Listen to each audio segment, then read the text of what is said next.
Je me suis baladée dans le temps plus que dans l'espace.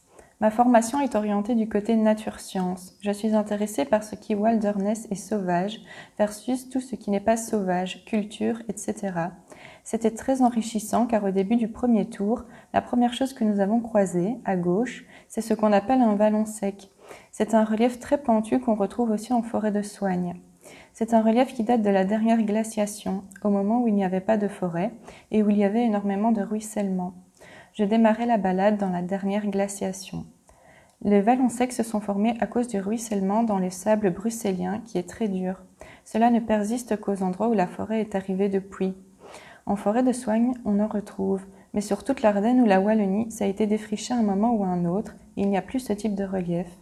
Cela veut dire que ce petit coin-là, ce petit vallon, il y a toujours eu des arbres dessus, depuis la forêt primaire, depuis la forêt charbonnière, seulement parce que c'est un bout de la forêt de Soignes qui n'a pas été défriché. Et puis après, il y a le contraste avec le RER qui, pour moi qui habite Boitsfort, est le symbole de la ville qui est en train de prendre le pas sur la campagne. C'est le symbole de l'urbanité. Il y a des millions de tonnes de béton qui ont été coulées pour ce RER. Là, j'ai eu l'impression d'être passée de la glaciation à ce RER qui est la marque de la fin du XXe siècle. Et puis on est arrivé à la ferme au-dessus, qui est peut-être le XXIe siècle.